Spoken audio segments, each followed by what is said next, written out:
जी, अस्सलाम वालेकुम वरहमतुल्लाहि वबरकातुहू। कैसे हैं सब दोस्त? ठीक ठाक खैरियत हैं? अल्लाह पाक हम सबको जज़ाए खैर अता फ़रमाए और अल्लाह पाक हम सब का ख़ात्मा बिल ईमान फ़रमाए।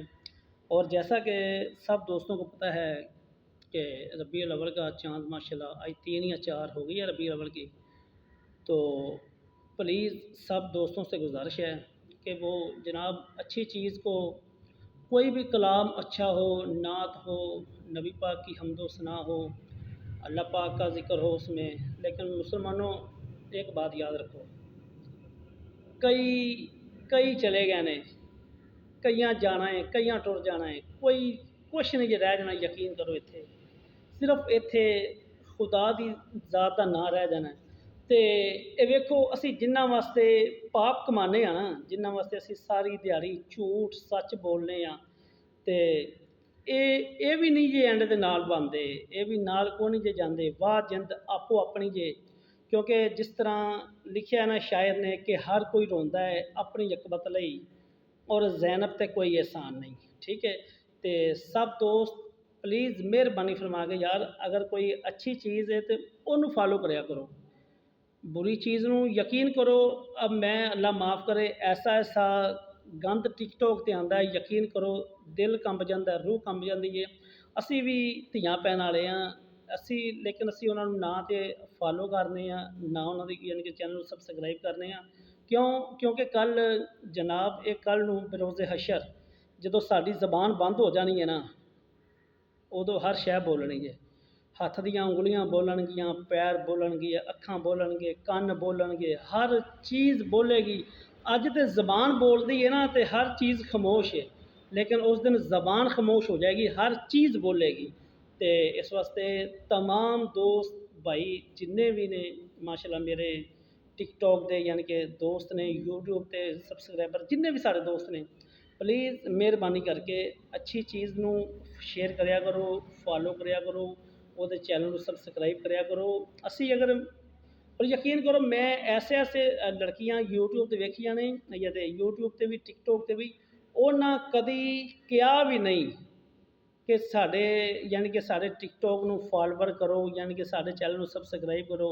ਲੇਕਿਨ ਅਲਹਮਦੁਲਿਲਾ ਸੁੰਮਾ ਅਲਹਮਦੁਲਿਲਾ ਐਸੇ ਐਸੇ ਸਾਡੇ ਦੋਸਤ ਮੁਸਲਮਾਨ ਭਰਾ ਨੇ, ਐਸੇ ਐਸੇ ਲੋਕ ਪਏ ਨੇ, ਯਕੀਨ ਕਰੋ ਉਹ ਇੱਕ ਝਟਕਾ ਨਹੀਂ ਸੋਚਦੇ ਕਿ ਇਹਨੂੰ ਮੈਂ ਫਾਲੋ ਕਰਨਾ ਹੈ, ਚੈਨਲ ਨੂੰ ਸਬਸਕ੍ਰਾਈਬ ਕਰਨਾ ਹੈ ਕਿ ਨਹੀਂ ਕਰਨਾ। ਉਹਨਾਂ ਕਦੀ ਆਸਰਾ ਨਹੀਂ ਲਿਆ। ਤੇ ਜਦੋਂ ਆ ਜਾਂਦੀ ਹੈ ਕਿਸੇ ਦੀ ਤਲਾਵਤ ਆ ਜਾਂਦੀ ਹੈ, ਨਬੀ ਪਾਕ ਦੀ ਨਾਤ ਆ ਜਾਂਦੀ ਹੈ, ਅੱਲਾਹ ਪਾਕ ਦੀ ਹਮਦੋ ਸਨਾ ਆ ਜਾਂਦੀ ਹੈ, ਉਹ ਬਸ ਅੱਗੇ ਆਉਣ ਦੀ ਦੇਰ ਆ, ਜਾਣ ਦਿਓ।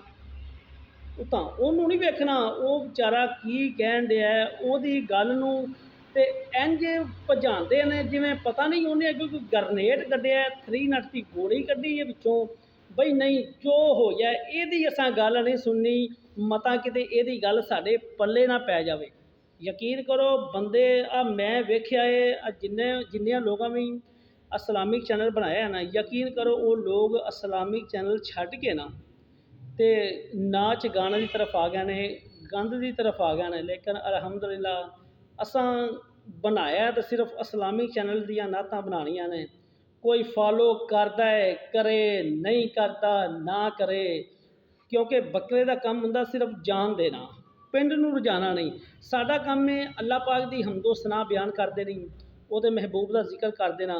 अगों तुहाडा दिल करता है तुसी सुनो, दिल करता है ना सुनो, कल नूं इहदे जवाब दे असी नहीं होवांगे, इहदे जवाब दे तुसी लोग खुद होवोगे। क्यों? किन्ने लोग चले गए ने, किन्नियां टुर जाना है पता भी नहीं लगना। और सब तो नाजुक रिश्ता जड़ा ना ये रूह का ते जिस्म का है, ये कलबूत ऐसी है, ये सानू भी नहीं पता कि ये कदों साडा इन्हें साथ छड़ के नस जाना है। तो इस वास्ते मेहरबानी करो प्लीज़, जिन्ने भी दोस्त ने प्लीज़ यार अच्छी चीज़ नू शेयर कराया करो, चैनल नू सबसक्राइब कराया करो। अल्लाह ताला तुहानू ते मैनू अजर दी तौफीक अता फरमाए और अल्लाह पाक सानू हिम्मत देवे कि असी इंशाअल्लाह अच्छियां चीज़ां तुहाडे वास्ते लिआंदे रहिए, बनाते रहिए। तो प्लीज़ जेड़ा भी दोस्त है, जेड़ा दोस्त इस वीडियो नू सुन के जाए, कमेंट जरूर करके जाया करो अच्छी, ताकि मैनू ज़रा पता भी तो लगे ना कि केड़ा भरा है साढ़े नाल भी है, केड़ा सानू ਛੱਡ ਕੇ ਜਾ ਰਹੇ। ਮੇਰੀ ਗੱਲ ਸੁਣੋ, ਇਹ ਤੁਸਾਂ ਲੋਕਾਂ ਹੀ ਇਹਨਾਂ ਨੂੰ ਸਪੋਰਟ ਕਰਨਾ ਹੈ। ਕਿਸੇ ਨੇ ਕੋਈ ਬਾਹਰੋਂ ਦਾ ਕੋਈ ਸਪੋਰਟ ਕਿਸੇ ਕਰਨੀ ਕੋ ਨਹੀਂ ਆਣਗੇ, ਨਾ ਕੋਈ ਉੱਤੋਂ ਫਰਿਸ਼ਤੇ ਆਣਗੇ ਸਾਨੂੰ ਸਪੋਰਟ ਕਰਨਾ। ਅਤੇ ਅਸਾਂ ਨਬੀ ਪਾਕ ਦੀ ਹਮਦੋ ਸਨਾ ਬਿਆਨ ਕਰਨੇ ਆ, ਕਿਉਂਕਿ ਨਬੀ ਪਾਕ ਦੇ ਰੋਜ਼ੇ ਦੇ 70,000 ਫਰਿਸ਼ਤਾ ਸੁਬਹ ਆਉਂਦਾ ਔਰ 70,000 ਸ਼ਾਮ ਆਉਂਦਾ, ਔਰ ਜਿਹੜਾ ਇੱਕ ਦਫਾ ਆ ਜਾਂਦਾ ਹੈ ਕਿਆਮਤ ਤੱਕ ਉਹਦੀ ਵਾਰੀ ਨਹੀਂ ਆਉਣੀ। ਅਤੇ ਪਲੀਜ਼ ਉਹ ਕੋਈ ਆਪਣੇ ਸਾਡੇ ਕੋਈ ਉਹ ਦਰੂਦਾਂ ਦੇ ਕੋਈ ਨਹੀਂ ਬੈਠੇ, ਨਾ ਸਾਡੀਆਂ ਨਾਤਾਂ ਦੇ ਬੈਠੇ ਨੇ। ਇਹ ਅੱਲਾਹ ਤਾਲਾ ਦੀ ਜ਼ਾਤ ਸਿਰਫ ਸਾਡੀ ਬਖਸ਼ਿਸ਼ ਦਾ ਬਹਾਨਾ ਹੈ, ਔਰ ਸਾਡਾ ਇੱਕ ਜ਼ਰੀਆ ਹੈ, ਸਾਡਾ ਜ਼ਰੀਆ ਕਿ ਅੱਲਾਹ ਤਾਲਾ ਸਾਨੂੰ ਬਖਸ਼ ਦੇਵੇਗਾ। ਠੀਕ ਹੈ। ਔਰ ਪਲੀਜ਼ ਅਗਰ ਮੇਰੀ ਚੀਜ਼ ਕਿਸੇ ਨੂੰ ਨਾ ਦਿਲ ਤੇ ਨਾ ਗੁਆਰੀ ਗੁਜ਼ਰੀ ਹੋਵੇ ਤਾਂ ਪਲੀਜ਼ ਮਾਜ਼ਰਤ, ਲੇਕਿਨ ਪਲੀਜ਼ ਕਮੈਂਟ ਕਰਕੇ ਜ਼ਰੂਰ ਦੱਸਿਆ ਜੇ ਇਹ ਮੈਂ ਗੱਲ ਜਿਹੜੀਆਂ ਕੀਤੀਆਂ ਨੇ ਅੱਛੀਆਂ ਕੀਤੀਆਂ ਨੇ ਕਿ ਨਹੀਂ ਅੱਛੀਆਂ ਕੀਤੀਆਂ।